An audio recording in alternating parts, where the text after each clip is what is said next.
is probably the biggest one that people seem to see as the most dichotomous relationship right now. So boomers expect a certain level of respect that they don't always feel that they're getting from their Gen Z, millennial, or even Gen X peers. And that also is true for Gen X when you're looking at this sort of climbing the ladder mentality that both Gen X and the baby boomers really had to work for in order to get to where they are today versus millennials and Gen Z just sort of feeling like, why would I take a job that's less? So just really understanding like how tone, how respect is coming off. So really the platinum rule, the golden rule, treat others how you wish to be treated.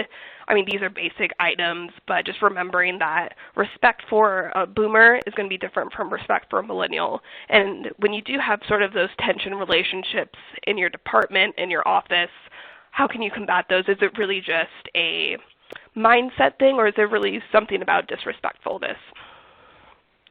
So language and inclusion.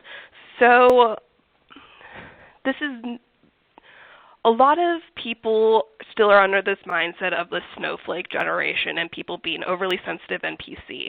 However, this is the world that we live in today, and just understanding that language can be hurtful. Inclusion is important. I mean, we can point out the diversity and inclusion efforts that Ankara has done a great job with, but just making sure that you're focusing on the common goals, you're involving everyone, and you're making sure that both older workers are engaged and accepted, but younger workers are seen and heard as well. And last one, I promise on this one, is that different generations have an idea of what it means for these three main things. So change and resilience can be a lot harder for your older generations than your younger generations because they have, you know, the old adage, it's always been done this way. If it ain't broke, why fix it?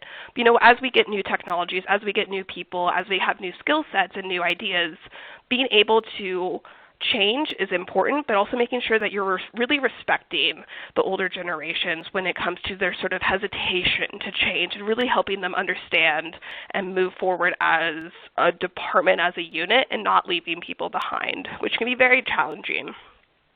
So praise and criticism is another sort of dichotomous thing between your older and your younger generations, where if we look at evaluations, and we'll talk about that more in depth later, boomers see evaluations as that once a year associated with pay raise sort of nonsense that they just have to go and check the box, whereas millennials see it more as a coaching, mentorship opportunity.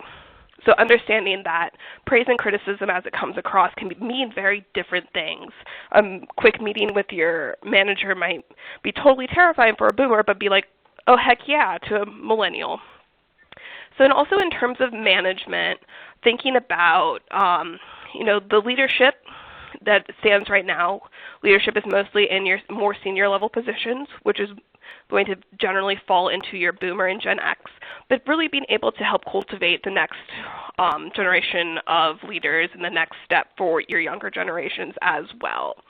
So making sure that as you bring people on board, remembering that Gen Z and millennials really appreciate information, don't appreciate the secrecy that sometimes happens in the politics in the office, and the equal and equitable information being shared to all.